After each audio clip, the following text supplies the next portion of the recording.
नवीन भाई ऑनलाइन, नवीन भाई।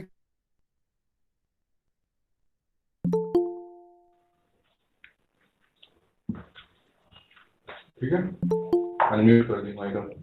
बम्बई। गुड नमस्कार afternoon sir. Sir. Good afternoon, जय Hind sir. Good afternoon sir.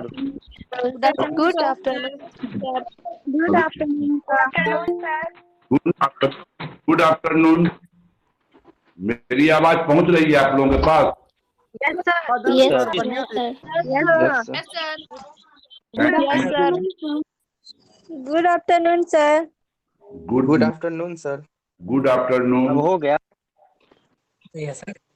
No. ये प्राची मैम आई? नहीं, अभी गणेश जी, नहीं। Good afternoon, sir. Good afternoon बेटा। सर नहीं आए, गणेश जी भी नहीं आए हैं, प्राची मैडम भी नहीं आए हैं अभी तक। हमारा क्या है सर? गणेश जी बोल आए रहे हुए हैं। हैं। गणेश बोल रहे हैं सर। ये प्राची मैम नहीं जुड़ी हैं? जुड़ी हुई है प्राची महाराज जुड़ी हुई है। Good afternoon, sir. I'm here only. Thank you, thank you, welcome. Ma'am. Good afternoon, ma'am. Good afternoon, ma'am.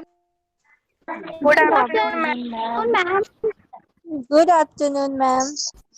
Good afternoon, ma'am. Good afternoon. Good afternoon ma'am. Ganesh ji, Ganesh ji, good afternoon ma'am. Ganesh ji, Ganesh ji,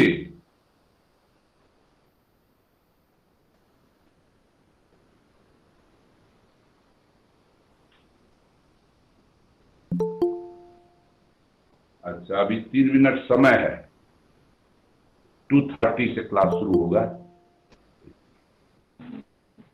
Good afternoon, sir. Good sir afternoon, exam कब तक होगा sir? ma'am. क्या बाबू? Sir exam कब तक होगा sir? Exam हाँ sir. नहीं, अभी आप लोग पढ़िए घर में खूब मन से। अभी सर एग्जाम एक दिन माने 1 महीना समझिए, अब जुलाई के लास्ट में शुरू हो तो शुरू, काहे कि लास्ट में जुलाई अभी में सर।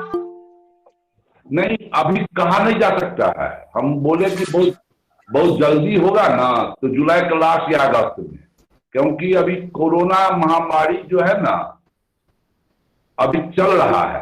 22 तारीख तक तो समझिए, इस 22 जून तक तो आपको यूनिवर्सिटी कैंपस में आना भी मना है, विद्यार्थी या किसी व्यक्ति। अब 22 के बाद क्या गवर्नमेंट का आता है उस पर निर्भर करता है, इसीलिए आप लोग घर में इत्मीनान से पढ़े। बच्चों बच्चों थोड़ा आप लोग यस सर। अपना माइक म्यूट कर लें ताकि हम आज के स्पीकर से आपको इंट्रोड्यूस करा दें। क्लियर आवाज नहीं पहुंच रही है? हाँ सर, पहुंच सर रही आवाज है। गणेश पहुंच बोले रही है सर, बिल्कुल पहुंच क्लियर रही है आवाज है सर। सर, आप बोलिए। आप लोग अपना माइक को म्यूट कर लें प्लीज। सभी के सभी बच्चे माइक म्यूट कर लें, क्योंकि आपका समय होने जा रहा है। प्लीज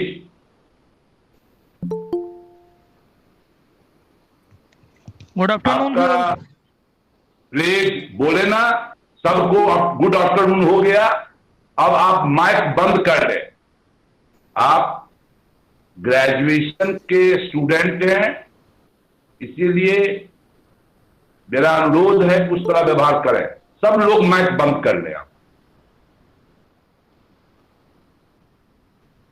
मैं Gopi Raman Prasad Singh, coordinator GES, head university department of sociology, dean faculty of social science के रूप में आज के स्पीकर डॉक्टर प्राची मरवाहा का मैं वेलकम करता हूं, और जो तकनीकी सहायक हैं श्री गणेश कुमार जी का वेलकम करता हूं। मैं विभिन्न कॉलेजों के आर्ट, साइंस, कॉमर्स सभी बच्चों का स्वागत करता हूं। बच्चों, आज आपका 16वां दिन का 16वां वर्ग होने जा रहा है। Good afternoon sir, good afternoon ma'am. Please mic बंद कर लें प्लीज। आज आपका 16वां दिन का 16वां वर्ग होने जा रहा है।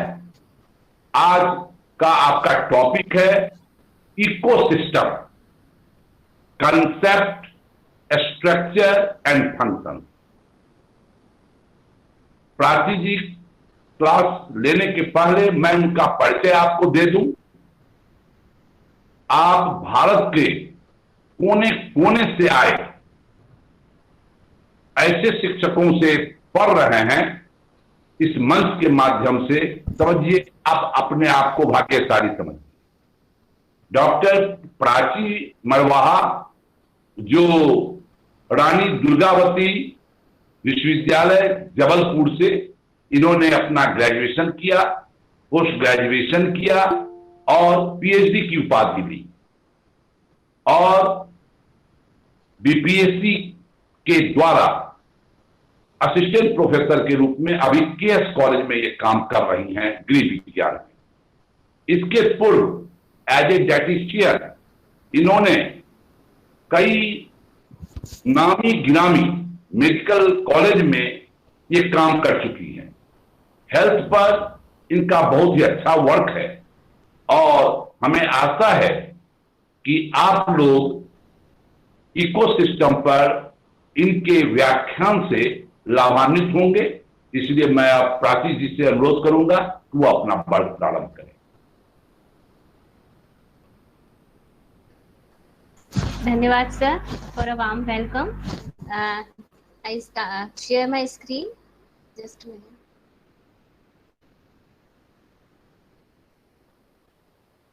Is I audible to Good all? afternoon, ma'am. Yes, sir. You are audible. Yes, ma'am. आप Yes, ma'am. गुड आफ्टरनून मत कीजिए, आप क्लास का आनंद लीजिए। Yes, sir. Is my screen is visible to all? Yes, ma'am. Yes, Yes, Yeah, ma'am, visible. Yes, ma'am. Yes, Visible. yes, ma'am. Yes, ma'am. Good afternoon, ma'am. Yes, ma'am. अच्छा ठीक। Please आप लोग ना आप बोलें। सभी लोग प्लीज म्यूट हो जाइए। प्लीज अपने आप को म्यूट कर लीजिए। Then I start. Good afternoon, everyone. This is Prachi Marwaha, Assistant Professor, Department of Home Science, Kuwar Singh College. Today I am going to deliver a lecture on ecosystem. Under this, I covered the topic concept, structure and functions of ecosystem. So let's start. First we see concept of ecosystem. Ecosystem क्या है? इससे पहले जानने से पहले हम जानेंगे कि ecology क्या होता है. Ecology is the science that deals with the relationship between living organism with their physical environment and with each other. मतलब इकोलॉजी वह साइंस है जो लिविंग ऑर्गेनिज्म का आपस में और उसके आसपास के फिजिकल एनवायरनमेंट के साथ उसका क्या रिलेशनशिप होता है उसको डील करता है। इकोलॉजी को हम डिफरेंट व्यू पॉइंट से भी देख सकते हैं। पहला, ऑर्गेनिज्म जिसमें वह रह रहा है उसका एनवायरनमेंट कैसा है और उस प्लेस की क्या डिमांड्स हैं। इसके साथ सेकंड क्या है, ऑर्गेनिज्म जिस एनवायरनमेंट कंडीशन में रहता है उसको किस प्रकार से अडेप्ट करता है।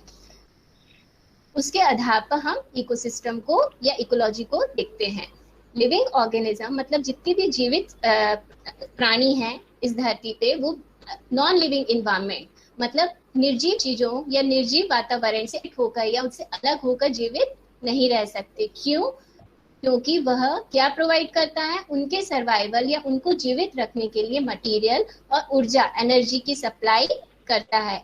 इस प्रकार से हम देख सकते हैं कि बायोटिक कम्युनिटी मतलब ऐसी चीजें जिनमें जीवन है उसमें और उनके एनवायरनमेंट के बीच में होने वाला इंटरेक्शन क्या बनाता है, एक स्टेबल सिस्टम को प्रोड्यूस करता है।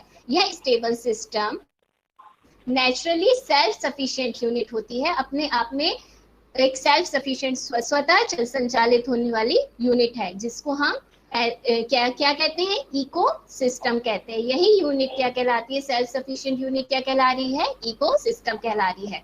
तो हम ये कह सकते हैं कि इस इको सिस्टम क्या है, इको सिस्टम इकोलॉजी का स्ट्रक्चरल और फंक्शनल यूनिट है, जहाँ पे लिविंग ऑर्गेनिज्म आपस में और अपने आसपास के वातावरण के साथ इंटरैक्ट या रिलेटेड होते हैं। दूसरे शब्दों में हम ये कह सकते हैं कि इकोसिस्टम क्या है, ऑर्गेनिज्म और उसके वातावरण के बीच की एक चेन है, उसको जोड़ने की एक कड़ी है। सबसे पहले इकोलॉजी इकोसिस्टम टर्म जो है एजी टेंसले ने 1935 में दिया था। ये एक इंग्लिश बॉटनिस्ट थे। ये सब पॉइंट्स आप लोग नोट डाउन कर सकते हैं बिकॉज ये आपके ऑब्जेक्टिव क्वेश्चंस में आ सकता है। इसके बाद हम देखते हैं इकोलॉजी का, इकोसिस्टम का डेफिनेशन क्या होगा। An ecosystem consist of assembly of mutually interacting organism and their environment in which materials are interchanged in largely cyclic manner। ये जितने भी इकोसिस्टम में चीजें हो रही हैं, इंटरेक्शन हो रहा है, एक साइक्लिक मैनर में होता है, जो बहुत ही बड़ा एक रिलेशनशिप शो करता है वातावरण का और उसमें रहने वाले जीव जंतुओं का। Ecosystem has physical, chemical and biological components along with energy sources and pathways of energy and material interchange। हम इकोसिस्टम में रहने वाले सभी जीव जंतु, पौधे, पेड़ पौधे, इन सब का मेन सोर्स क्या है जीवित रहने का, एनर्जी, भोजन। वो उस भोजन को कैसे प्राप्त कर रहे हैं, कैसे उस एनर्जी का यूटिलाइज कर रहे हैं, कैसे वो एनर्जी प्रोड्यूस हो रही है, उससे उसके लिए क्या मटेरियल रिक्वायर्ड है, इन सब से रिलेटेड जितने भी इंटरचेंज या संबंधित चीजें हैं वो इकोसिस्टम के अंतर्गत आती हैं। इन्वायरमेंट जिसमें कि पर्टिकुलर ऑर्गेनिज्म रहता है, the environment in which a particular organism lives is called habitat. उसको हम कहते हैं, इसमें वो ऑर्गेनिज्म रह रहा है इन्वायरमेंट, उसको हम कहते हैं हैबिtat। और उस ऑर्गेनिज्म का उस हैबिtat में क्या रोल होगा, किस प्रकार से वो कार्य स्थिति क्या होगी, क्या कार्य करेगा, उसको हम क्या कहते हैं, नीचे।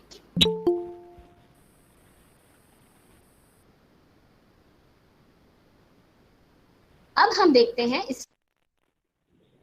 हैं बायोटिक और एबायोटिक कंपोनेंट्स में। इसके अंतर्गत एनर्जी का इन्वायरमेंट में एनर्जी का डिस्ट्रीब्यूशन क्या है, ये सब इंक्लूड होता है। और साथ ही साथ उस इन्वायरमेंट का क्लाइमेटिक कंडीशन क्या होगी। हर जगह का क्लाइमेटिक कंडीशन अलग अलग होता है। जैसे कि हम साउथ में देख लें तो गर्मी ज्यादा होगी, हिमालय की साइड में देख लें तो ठंड ज्यादा होगी। तो वो इन्वायरमेंट किसके ऊपर डिपेंड कर रहा है, वहाँ का क्लाइमेटिक कंडीशन क्या है।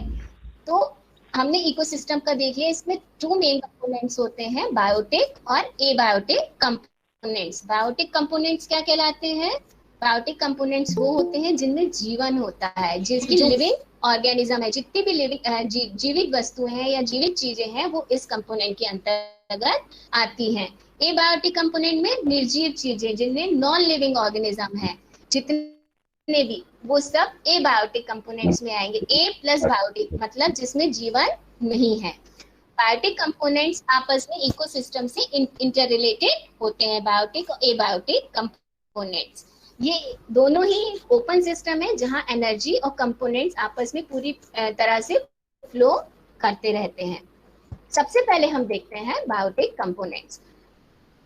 जैसे कि मैंने बताया कि बायोटिक कंपोनेंट्स क्या है, it's refer to all life in an ecosystem. Ecosystem में जितनी भी जीवित चीजें हैं वो बायोटिक कंपोनेंट्स के अंतर्गत आती है। On the basis of their role in ecosystem, ecosystem में इनका क्या कार्य है, रोल क्या भूमिका निभाते हैं, उसके आधार पर इनको 3 मेन ग्रुप्स में डिवाइड किया गया है, विभाजित किया गया है। सबसे पहले आता है ऑटोट्रॉप्स, जिसको हम प्रोड्यूसर्स भी कहते हैं। फिर है हेट्रोट्रॉप्स, जिनको हम कंज्यूमर कहते हैं। फिर सेप्रोट्रॉप, जिनको हम डीकंपोजर्स कहते हैं। अब हम इनको डिटेल में देखेंगे। पहला हम देखते हैं प्रोड्यूसर्स। प्रोड्यूसर्स के अंतर्गत सभी ऑटोट्रॉप्स। ऑटोट्रॉप्स क्या है, जो अपना भोजन स्वयं तैयार करते हैं, जैसे कि प्लांट्स जो है, सभी प्रकार के प्लांट्स ऑटोट्रॉप्स होते हैं जो अपना भोजन स्वयं तैयार करते हैं। वो किसी और के ऊपर अपने भोजन के लिए निर्भर नहीं होते हैं।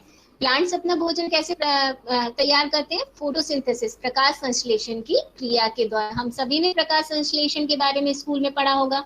आप सभी ने देखा होगा कि प्रकाश संश्लेषण की क्रिया क्या होती है। प्रकाश संश्लेषण की क्रिया में क्या होता है कि प्लांट्स में एक क्लोरोफिल नामक पिगमेंट पाया जाता है जो सूर्य के प्रकाश की उपस्थिति में इन्वायरमेंट से क्या लेता है, वाटर और कार्बन डाइऑक्साइड की सहायता से अपना भोजन तैयार करता है, एनर्जी को केमिकल एनर्जी में चेंज करता है। ये केमिकल एनर्जी किस फॉर्म में होती है, ग्लूकोज के फॉर्म में या कार्बोहाइड्रेट के फॉर्म में। और यही देखो, इसको हम पिक्चर से समझ सकते हैं कि ये प्लांट है, ये क्लोरोफिल नामक जो उसको ग्रीन कलर प्रोवाइड कर रहा है, सनलाइट की प्रेजेंस में कार्बन डाइऑक्साइड, इन्वायरमेंट या एटमॉस्फेयर से कार्बन डाइऑक्साइड लेकर और सॉइल से और एटमॉस्फेयर से वाटर लेकर अपना भोजन तैयार करता है और कार्बन डाइऑक्साइड की इन्हें यूज करता है और ऑक्सीजन रिलीज करता है और साथ ही साथ वो अपना भोजन तैयार करता है जो कि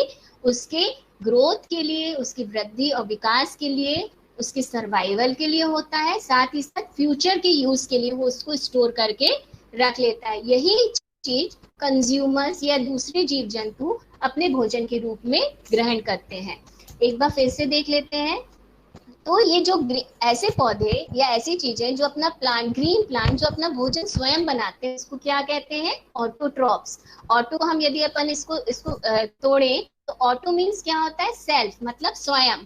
ट्रॉप्स मीन्स होता है फीडर मतलब अपना खाना तैयार करने वाला खाना। तो ऑटो सेल्फ अपना स्वयं का खाना तैयार करने वाले को हम क्या कहते हैं, ऑटोट्रॉप्स। ये क्या करते हैं, केमिकल एनर्जी को बना रहे हैं और उसको स्टोर करके रख रहे हैं ताकि वो अपनी ग्रोथ के लिए यूज कर सके, अपने सर्वाइवल के लिए यूज कर सके और फ्यूचर के यूज के लिए उसको स्टोर करके रख सके।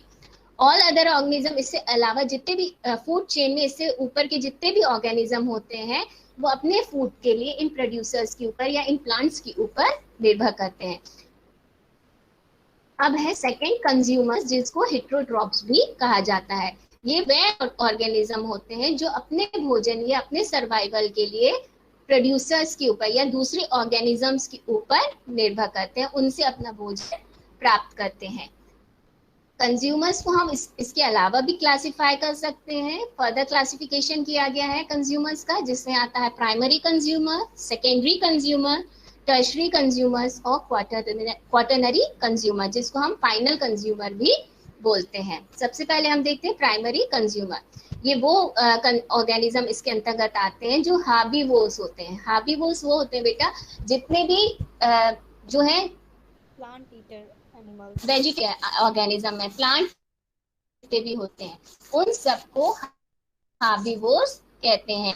ये अपने भोजन के लिए पूरी तरह से किसके ऊपर निर्भर है, प्रोड्यूसर्स के ऊपर मतलब प्लांट्स के ऊपर वो निर्भर करते हैं। इनको और प्राइमरी कंज्यूमर के अलावा क्या कहा जाता है, फर्स्ट ऑर्डर कंज्यूमर्स या हार्बीवोर्स कहा जाता है। इनके एग्जांपल्स क्या है, रैबिट, डियर, गोट, कैटल एक्सेट्रा। सेकेंडरी कंज्यूमर्स है इसके बाद, ये अपने भोजन के लिए, अपनी ऊर्जा के लिए, जीवन के सर्वाइवल के लिए प्राइमरी कंज्यूमर्स के ऊपर डिपेंड करते हैं। ये कार्निवोर्स भी हो सकते हैं और ओमनिवर्स भी हो सकते हैं। कार्निवोर्स वो जीव जंतु होते हैं जो कि एनिमल्स का फ्लैश ऑफ एनिमल्स ईटर्स होते हैं, मतलब एनिमल्स का मांस, जीव जंतुओं का मांस खाते हैं, उनको हम क्या कह रहे हैं, कार्निवर्स। सिर्फ ये जीव जंतुओं का मांस खाते हैं और वेजिटेबल्स वगैरह, प्लांट्स वगैरह, प्लांट ईटर नहीं होते। और ओमनिवर्स वो होते हैं जो प्लांट और एनिमल दोनों को अपने सर्वाइवल के लिए ग्रहण करते हैं। इसके एग्जाम्पल क्या हुए, cat, fox, snakes etcetera. Now tertiary consumers. Tertiary consumer वो होते हैं जो सेकेंडरी कंज्यूमर्स, इनके ऊपर अपने भोजन के लिए निर्भर कर रहे हैं। सेकेंडरी किसके ऊपर, कैट, फॉक्स, स्नेक्स के ऊपर। ये मेनली ओमनिवर्स भी हो सकते हैं और कार्निवर्स भी हो सकते हैं। इसके एग्जांपल्स क्या है, बोल्स, आउल और ईगल।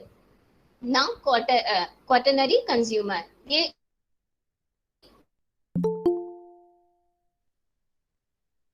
एनर्जी के लिए, अपने सर्वाइवल के लिए टर्शरी कंज्यूमर्स के ऊपर डिपेंड करते हैं या निर्भर होते हैं। इसके अलावा ये top of the food chain, तो फूड चेन जो हम सभी फूड चेन के बारे में जानते हैं कि फूड चेन क्या होता है, तो top of the food chain कौन होता है, लायंस एंड टाइगर्स, जो सभी जीव जंतुओं को खाते हैं। इनका कोई प्रीडेटर नहीं, ये नेचुरल प्रीडेटर नहीं होते हैं। ये किसी और का भोजन नहीं होते, ये बाकी जीव जंतुओं को अपने भोजन के रूप में ग्रहण करते हैं। नाउ डिकम्पोजर्स, इसको हम रिड्यूसर भी कहते हैं और सेप्रोट्रॉप्स भी कहते हैं। ये इसके अंतर्गत मेनली बैक्टीरिया और फंजाई आते हैं। ये क्या करते हैं, जितने भी प्रोड्यूसर्स हैं या मतलब प्लांट्स हैं या कंज्यूमर हैं, जब वो उनका डेथ हो जाता है या जो dead organic material of plants और एनिमल्स होता है, उनको अपने भोजन के रूप में ग्रहण करते हैं या उसको ब्रेक डाउन करते हैं स्मॉल पार्ट्स में, और उसके ग्रहण करने के बाद जो उनका मेटाबॉलिज्म की प्रोसेस होती है, उस प्रोसेस से जो बाय प्रोडक्ट बनता है, जो अंत प्रोडक्ट बनता है, उसको वो इन्वायरमेंट में रिलीज करते हैं। ये बाय प्रोडक्ट क्या होता है, इनऑर्गेनिक और ऑर्गेनिक सब्सटेंस होते हैं, मतलब जो न्यूट्रिएंट को रिसाइकल करने का काम ये करते हैं।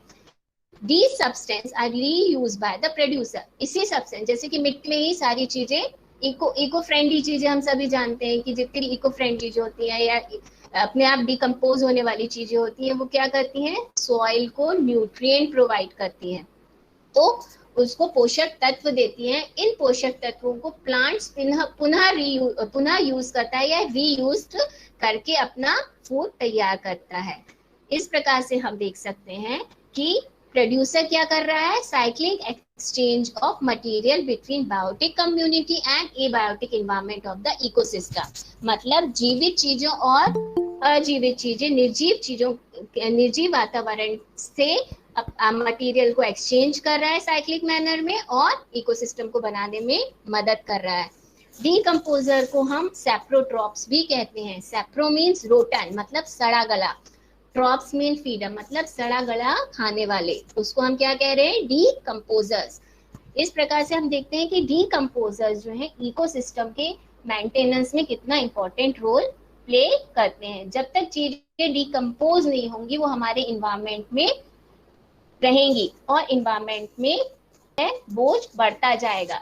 इसकी हेल्प से क्या कर रहा है, डिकम्पोजर से क्या कर, न्यूट्रिएंट को रिसाइकल कर रहे हैं ताकि प्लांट्स या प्रोड्यूसर उसे रीयूज कर सके। उसकी इकोसिस्टम की हेल्थ को बनाने में डिकम्पोजर बहुत महत्वपूर्ण भूमिका निभाते हैं। इसको हम फूड चेन से समझते हैं। जैसे कि प्रोड्यूसर्स हैं, मेनली एग्जांपल क्या हो गया, ग्रास। ये सनलाइट की प्रेजेंस में अपना भोजन बनाया, इस भोजन को उसने स्वयं के लिए यूज किया और साथ ही साथ इन्वायरमेंट में रहने वाले इकोसिस्टम के अदर ऑर्गेनिज्म जो कि प्राइमरी कंज्यूमर है, जैसे कि ग्रास होपर्स, उसने इसको कंज्यूम किया। देन प्राइमरी कंज्यूमर को सेकेंडरी कंज्यूमर ने, सेकेंडरी कंज्यूमर को टर्शरी कंज्यूमर ने, और टर्शरी कंज्यूमर को किसने कंज्यूम किया, फाइनल कंज्यूमर्स ने। और इन्हीं सब का जो डेड पार्ट होता है, डेड मटेरियल होता है, उसको डिकम्पोज करने का काम कौन करता है, डिकम्पोजर, जो मेनली बैक्टीरिया और फंजाई होते हैं।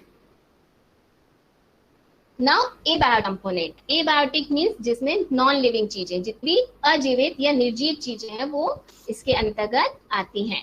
Abiotic component of ecosystem very from ecosystem to ecosystem. हर जगह का इकोसिस्टम अलग अलग होता है, हर रीजन का इकोसिस्टम अलग अलग होता है। जैसे कि हम देखते हैं कि कुछ जगहों पे गेहूं की फसल ज्यादा होती है, किस जगह पे चावल की फसल ज्यादा होती है, वो किसके ऊपर निर्भर कर रही है, वहाँ के इन्वायरमेंट के ऊपर, वहाँ का इकोसिस्टम क्या है, उसके लिए सॉइल के न्यूट्रिएंट क्या है, उसके आधार पर वहाँ का वेजिटेशन होता है, वहाँ फसल उगाई जाती है।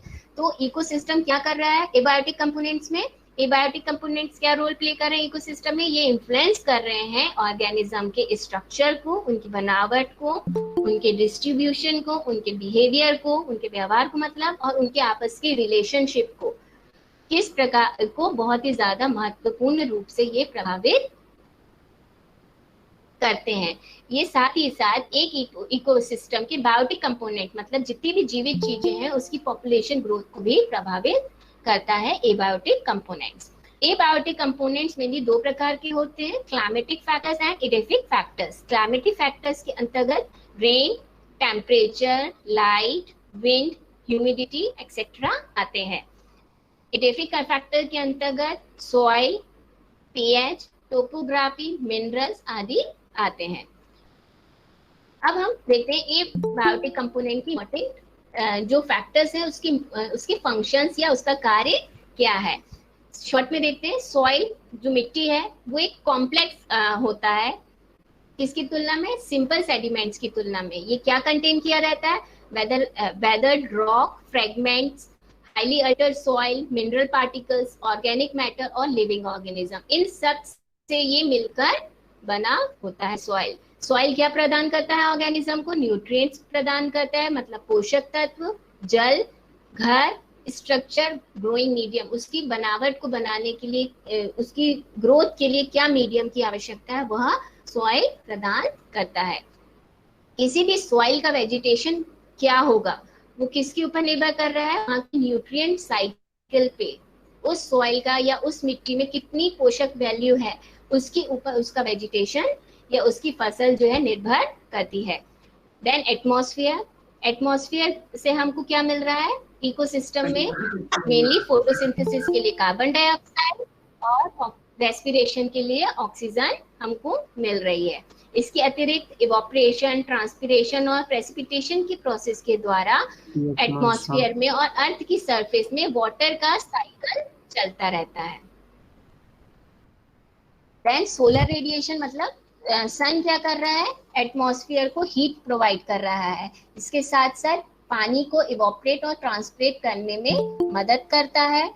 फोटोसिंथेसिस के लिए सनलाइट आवश्यक होती है और साथ ही साथ यह फोटोसिंथेसिस किस में मदद कर रही है, प्लांट्स की ग्रोथ और मेटाबॉलिज्म में। तो सोलर रेडिएशन का क्या यूज हो गया, एटमॉस्फेयर को हीट प्रोवाइड करने में, वाटर को इवोपरेट और ट्रांसफर मतलब जल चक्र को बनाए रखने में।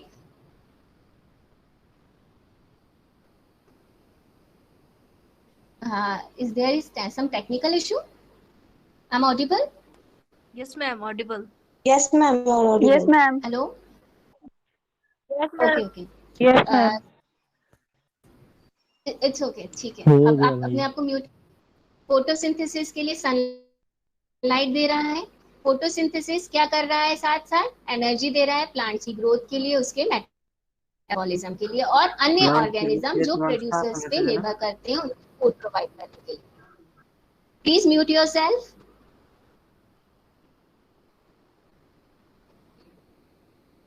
Water is the medium. अब क्या देखते हैं, वाटर, वाटर क्या कर रहा है, मिनरल्स और जितने भी न्यूट्रिएंट्स हैं वो प्लांट्स तक उनको पहुंचाने का काम, उसको अंदर प्लांट्स के अंदर पहुंचाने का काम क्या करता है, वाटर। बिना वाटर के प्लांट्स के अंदर उसका न्यूट्रिएंट नहीं जाएगा सॉइल का। It is also necessary for maintenance of leaf turgidity, मतलब लीफ का जो पत्ते का स्ट्रक्चर होता है उसको बनाए रखने में ये महत्वपूर्ण भूमिका निभाता है। और साथ ही साथ फोटोसिंथेटिक केमिकल रिएक्शन, मतलब फोटोसिंथेसिस की प्रोसेस में भी यह इन्वॉल्व होता है। Plants and animal receive there water from earth surface and soil, मतलब प्लांट जो है और एनिमल जो है उनको पानी कहाँ से मिल रहा है, जल कहाँ से मिल रहा है, अर्थ की सरफेस से और सॉइल से। और यही वाटर का ओरिजिनल सोर्स क्या होगा, एटमॉस्फेयर से प्रेसिपिटेशन की प्रोसेस के द्वारा, उसको अवशोषित करने के द्वारा।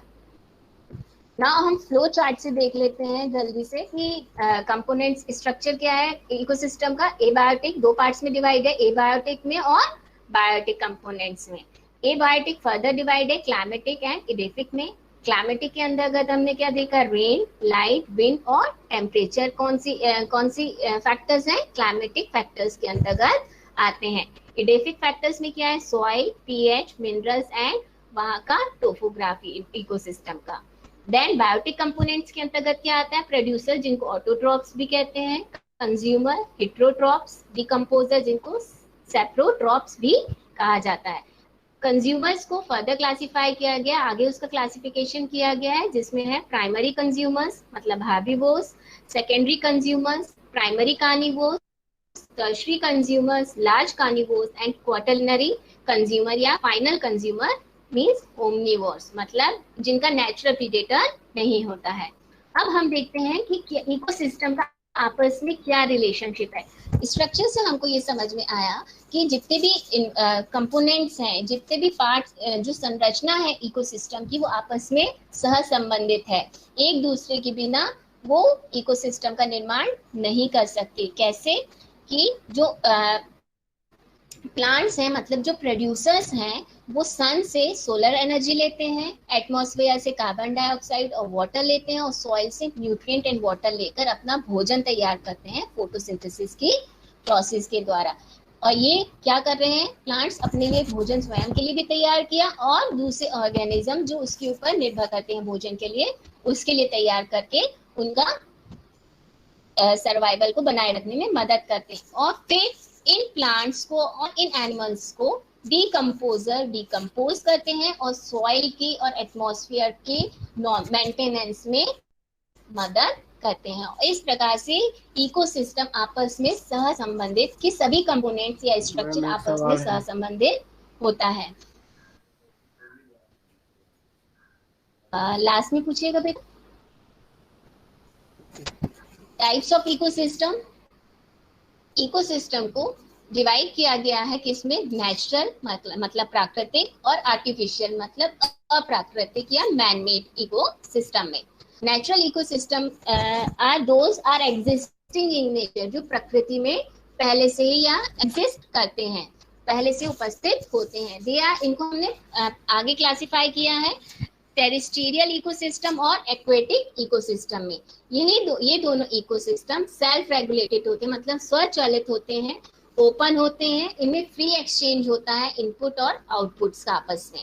टेरेस्ट्रियल इकोसिस्टम के अंतर्गत देखते हैं कि कौन सा इकोसिस्टम आता है। इसके अंतर्गत लैंड बेस्ड इकोसिस्टम मतलब धरती से संबंधित इकोसिस्टम इसके अंतर्गत आएगा। There are different types of terrestrial ecosystem distributed around various geological zones. अलग अलग zones में अलग अलग geological conditions में अलग अलग इकोसिस्टम हमको देखने को मिलता है। ये कैसे हैं, forest ecosystem, grassland ecosystem, tundra ecosystem and desert ecosystem. Forest ecosystems में क्या आएगा, इकोसिस्टम के अंतर्गत प्लांट्स, एनिमल्स, माइक्रो ऑर्गेनिज्म आते हैं जो live in coordination with the abiotic factor of the environment के एबायोटिक फैक्टर के साथ कोऑर्डिनेशन में रहते हैं। इसमें प्लांट्स आएगा, एनिमल्स आएगा एंड माइक्रो ऑर्गेनिज्म आएगा। फॉरेस्ट क्या करते हैं, अर्थ के टेम्परेचर को मेंटेन करने में सहायता करते हैं, साथ ही साथ ये धरती का मेजर कार्बन सिंक होता है। ठीक है, जितने भी फॉरेस्ट वाली चीजें हैं वो कार्बन को सबसे ज्यादा यूज करती हैं, उसको लेवल को बनाए रखने में मदद करती हैं। तो कार्बन का सिंक बनाए रखने में फॉरेस्ट बहुत महत्वपूर्ण है। हेलो मैम, कार्बन सिंक मैंने वो मैम, हेलो हाँ मैम, एक मिनट ईयरफोन लगा। कार्बन सिंक क्या होता है, कार्बन डाइऑक्साइड यूज हो रहा है, कार्बन का जितना ज्यादा लेवल होगा इकोसिस्टम उतना ज्यादा खराब होता जाएगा। हमारा एनवायरनमेंट जितने भी ग्लेशियर्स हैं, कार्बन डाइऑक्साइड के अधिकता के कारण वो पिघलते जाएगा। एक लेवल होना चाहिए धरती पे जीवन को बनाए रखने के लिए, ठीक है। वही कार्बन के लेवल को बनाए रखने की जो प्रोसेस होती है या जो उसका बड़ा डिस्टरबेंस है आपके साइड से। Thank you ma'am.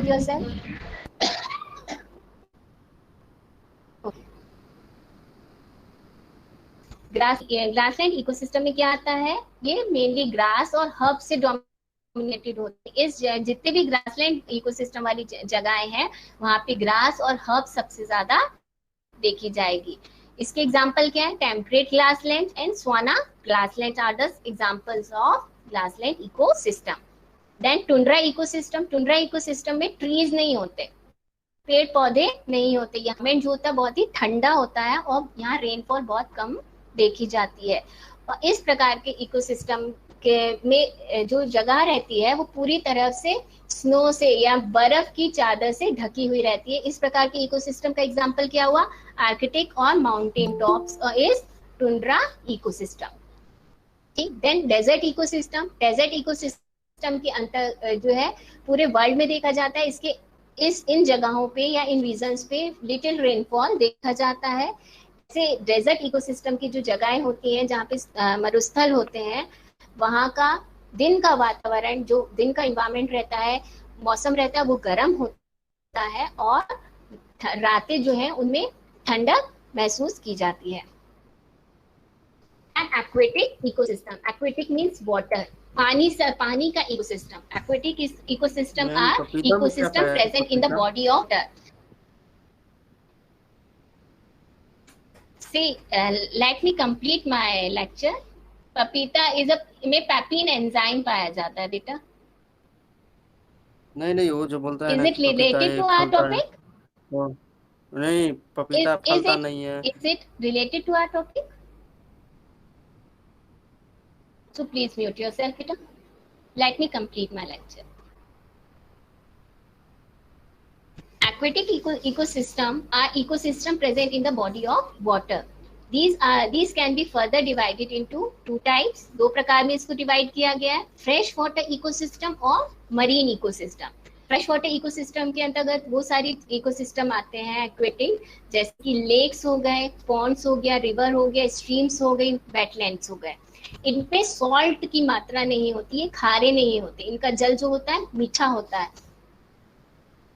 और मरीन इकोसिस्टम क्या है? मरीन इकोसिस्टम के अंतर्गत सीज और ओशन आते हैं. इनका सॉल्ट कंटेंट और बायोडाइवर्सिटी जो है फ्रेश वाटर इकोसिस्टम की तुलना में बहुत ज्यादा होती है. इनमें इनका जल खारा होता है इसी कारण से, और ये पूरे धरती को जो है अपने चारों ओर से घेरे हुए हैं. इसकी इसलिए बायोडाइवर्सिटी सबसे ज्यादा है. तो हमारे वर्ल्ड का लार्जेस्ट इकोसिस्टम कौन सा हो गया? एक्वेटिक सिस्टम, जो 70% अर्थ का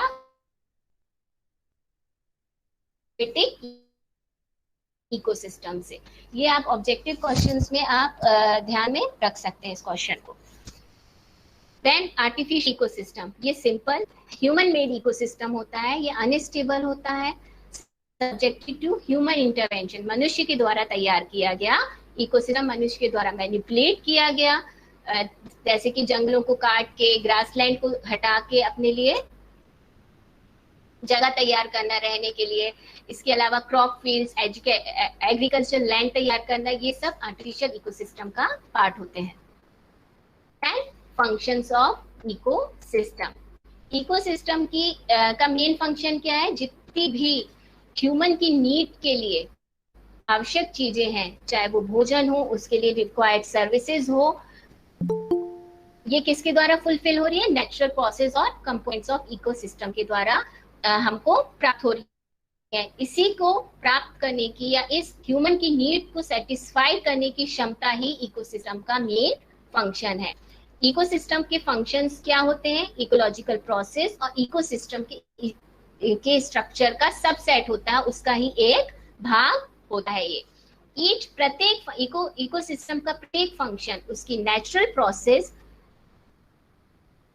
से का रिजल्ट होता है. जितनी भी प्राकृतिक प्रक्रियाएं हो रही हैं वो क्या बता रही है? इकोसिस्टम का फंक्शंस को दर्शाती हैं. नेचुरल प्रोसेसेस क्या करती हैं फिर उसके परिणाम स्वरूप? वो बायोटिक और एबायोटिक कंपोनेंट्स के साथ इंटरैक्ट करके एक इकोसिस्टम को तैयार करती हैं, उसको मेंटेन करने में सहायता पहुंचाती हैं.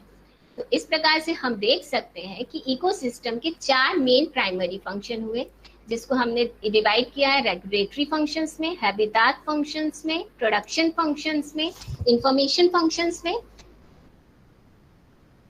दिस ग्रुप और ये सभी ग्रुप्स किसमें इंक्लूड्स हैं?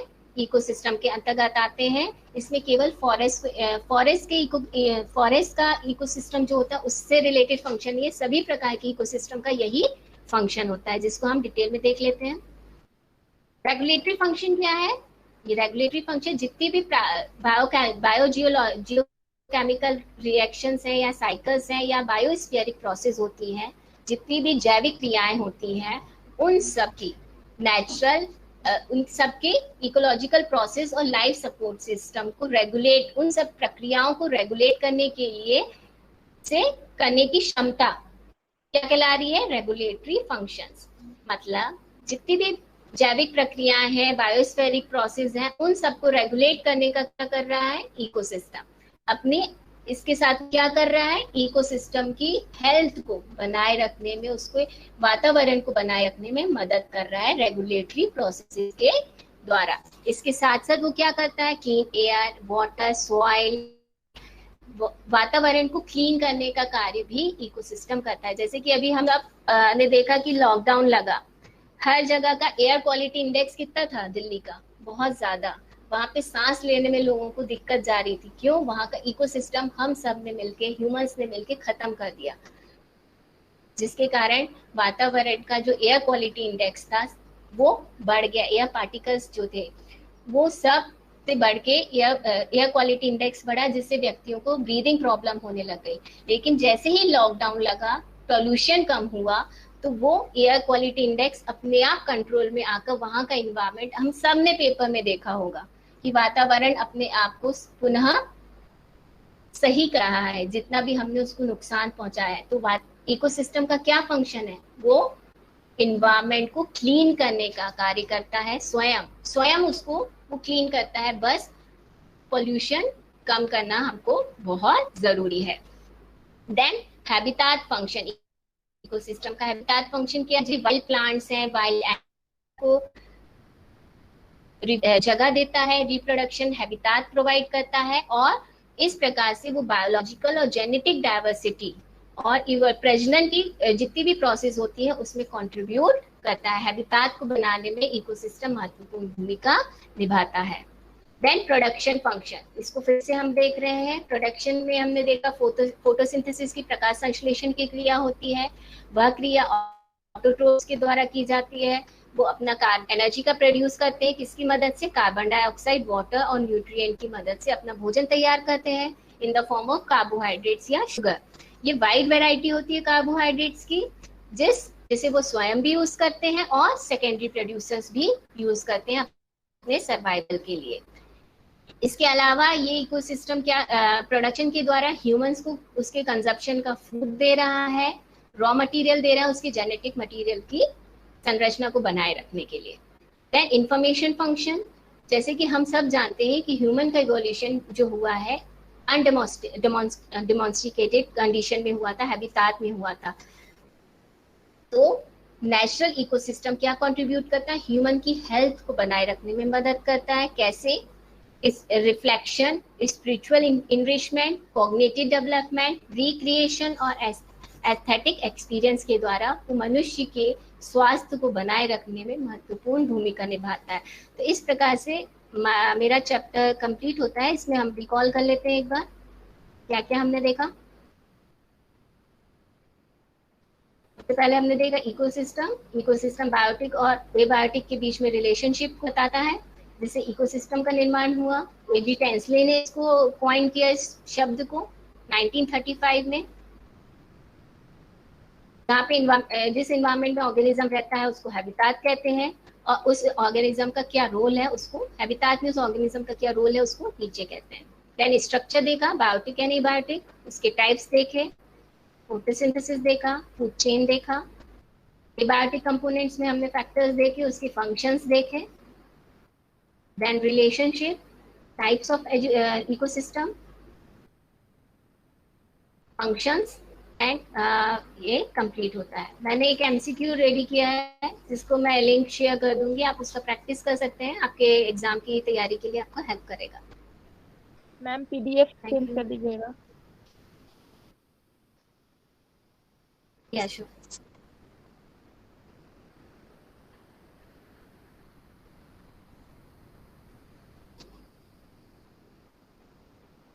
Hello hello ma'am. Ma'am yes ma'am. हाँ जी,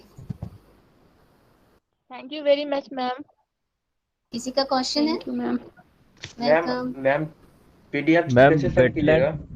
यस मैम पीडीएफ याद से दे दीजिएगा। मैं सर को इंस्टाग्राम पे आप या मेल कर, मैं मेल मैम आप अपना मैं जीमेल दे लिंक दीजिए शेयर ना, कर हमको देती हूँ। मैसेज कर लेना। मैम वेटलैंड में मैं लिंक शेयर कर देती हूँ। मैं भेज रही हूँ, लिंक शेयर कर रही हूँ। Thank you ma'am. What is wetland? Thanks lot ma'am. Hello ma'am accounting का कब Just a क्लास होगा minute. मैम? मैम अकाउंटिंग का हाँ, कौन सा डे बेटा। क्लास होगा? बेटा मेरे को नहीं पता। Ma'am what is wetland? Link आया आप सबको देखे? हेलो हेलो हाँ जी मैम।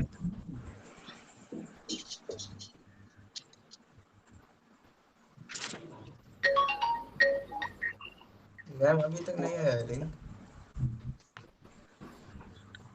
मैम सेंड कीजिए। वेटलैंड बेटा वो होता है जो पूरा तरह से वाटर से घिरा हुआ होता है। फ्लडेड बाय मैम वाटर, पूरी तरह से पानी भरा होता है। एक सवाल है बेटा मैम मैं वहाँ पे लिंक भेज दी हूँ, आप देख लीजिए। भेजे नहीं देखिए हुआ आ है। गया होगा। यस मैम आ गए। सी ना चैट बॉक्स, चैट बॉक्स में देखो। मैम। हाँ जी बोल रहे हैं वो पपीता जो उसमें क्या होता है कि मतलब पपीता फलता नहीं है, कभी किसी जगह फलता है किसी जगह पर नहीं फलता है, क्या कारण है मैम? आपका बीज खराब होगा। मैम एग्जाम के रिगार्डिंग कोई नोटिफिकेशन है क्या ma'am? I don't know. Thank you कहीं पे मैम। मतलब किसी बेटा जो जगह क्वेश्चन का लिंक है वो आप लिंक को क्लिक करोगे तो वो क्वेश्चंस आएंगे उसमें। Thank you so much. जी नहीं मैम, उसमें लिंक क्लिक करने के बाद उसमें रजिस्ट्रेशन मांग रहा है मैम। Yes ma'am. वो तो दो पार्ट में बेटा, आपको तो वो भरना ही पड़ेगा, आपका नाम, आपका ईमेल आईडी देना ही पड़ेगा उसमें। मैम ड्राइव बना के भेज दो ना।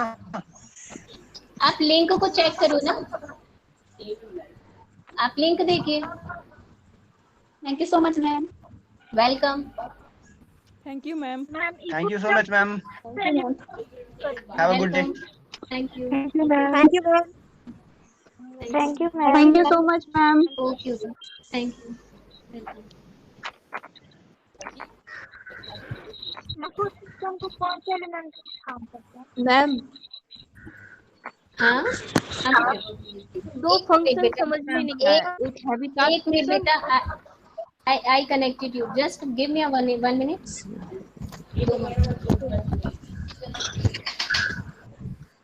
मैम क्वेश्चन तो दिख रहा है, क्या करना है? एमसीक्यू है।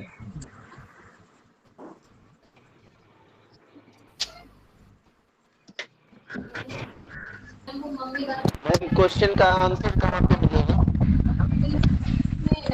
भाई मैम बोल रही तो एक ही बोलेगा का? मैम एमसीक्यू क्वेश्चन दिया हुआ है अरे तो एक बार मत बोलो कि एक एक करके बोलो, अभी टाइम है।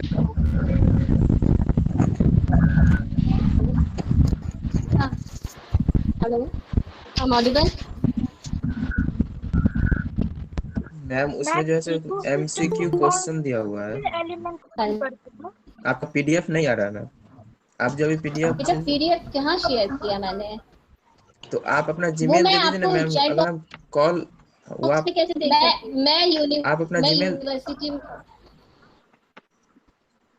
नहीं मैम, एक मिनट मैम, आप अपना जीमेल सेंड कर दीजिएगा तो हम लोग जिनको चाहिए वो अपना जीमेल करेंगे, आप उनको पीडीएफ सेंड कर दीजिएगा ताकि हम लोग ग्रुप में डाल देंगे। एक टेलीग्राम ग्रुप है ना, उसमें डाल देंगे।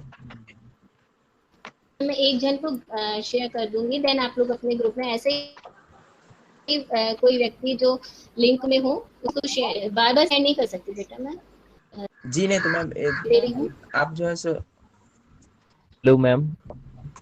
आप मेरे मैम क्वेश्चंस वाइल्डलाइफ मेरे को दे दीजिए, मैं अभी क्या? जी किसके लिए? वाइल्डलाइफ मैम, वाइल्डलाइफ टेस्ट भी लोगे क्या? वाइल्डलाइफ सेंचुरी से भी वगैरह आ सकते हैं?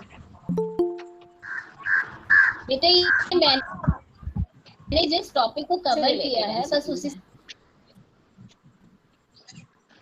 मैम टेस्ट लोगे क्या आप? काम करते हैं।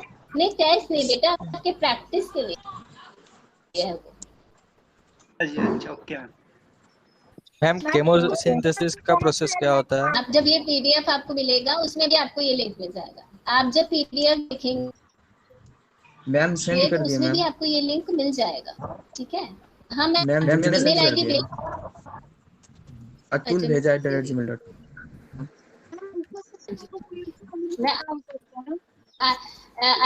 अतुल लिंक सेंड कर जो है आप बाकियों को सेंड। जी बिल्कुल मैम, ठीक है। Hey, give me a second.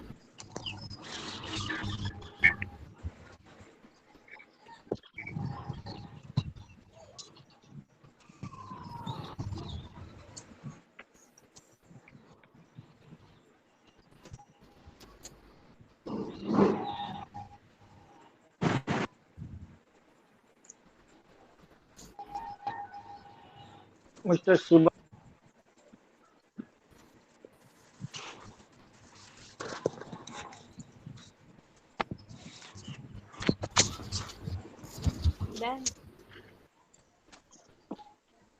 Hello, ma'am.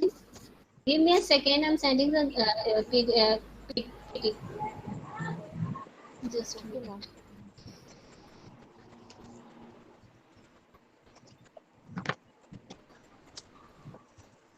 Send कर दी मैम क्या? Give me a second, beta. एक I have to change it in a PDF. It's my PPT ना, so it take few minutes. PPT भेज दीजिए ना, जैसे अच्छा रहेगा। PPT बेटा आप एडिट कर सकते हो ना, PDF को आप एडिट नहीं कर पाते। मैम एडिट भी कर लेंगे अपना। हाँ वो आप अपना करिए ना, मेरा क्यों करेंगे?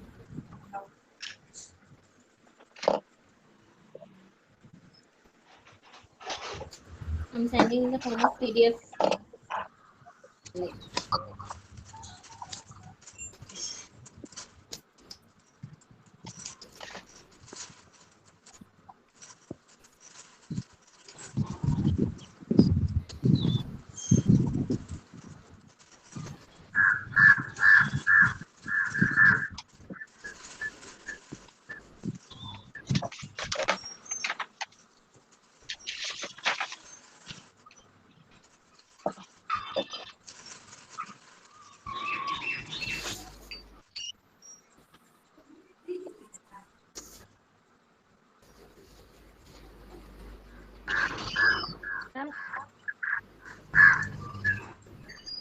आप सभी के साथ शेयर।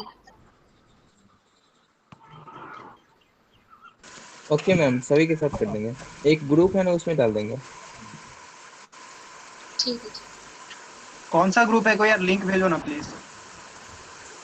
लिंक तो भेजोगे तो अच्छा फिर से सेंड कर देते लिंक। फिर से सेंड कीजिए। एक बार और चेक कर दो। बिल्कुल thank you ma'am, thank you ma'am, आ गया भाई लिंक सेंड कर। मैम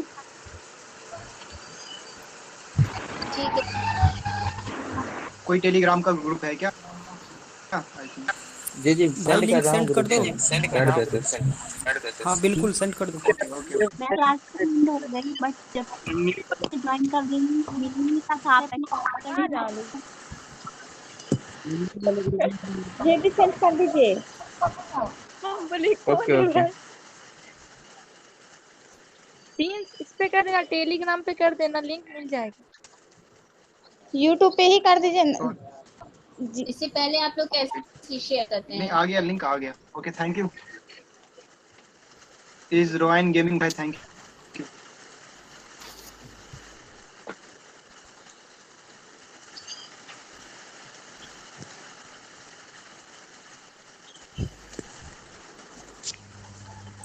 थैंक यू भाई।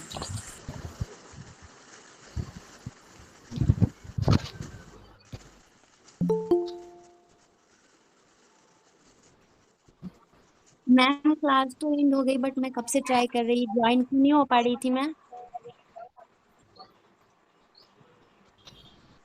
ये क्वेश्चन आपको गणेश जी बताएंगे। ये क्वेश्चन आपको गणेश जी बताएंगे। 100 मेंबर्स मैम कंप्लीट हो गया था ना, 100 मेंबर्स के बाद नहीं हो पाता है इधर। तो मैम हमारे क्लास तो अटेंड नहीं हो पा रहा है ना। यूट्यूब पे जाके फिर से कर 100 लो ना यार मेंबर्स से आप। ज्यादा नहीं होगा एट अ टाइम। यूट्यूब पे तो कर रही हूँ बट वहाँ पे नोटिफिकेशन बारी बारी आ रहे हो तो उसमें समझ में नहीं आ रहा था। If there YouTube link is also there, beta.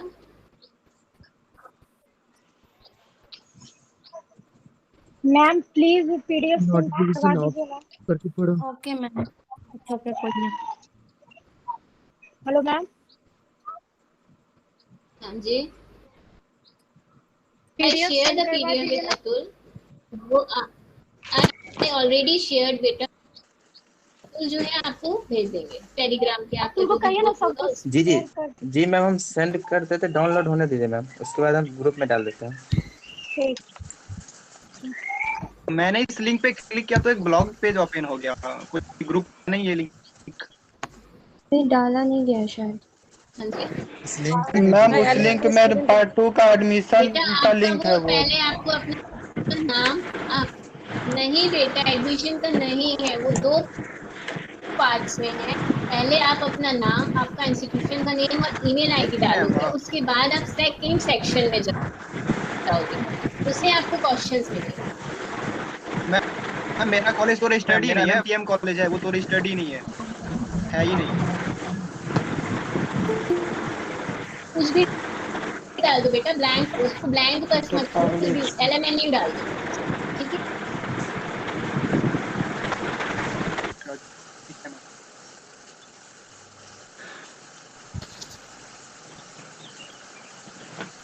अभी जो हमने लिंक सेंड किए हैं उसमें आप जुड़ जाइए। Should I leave?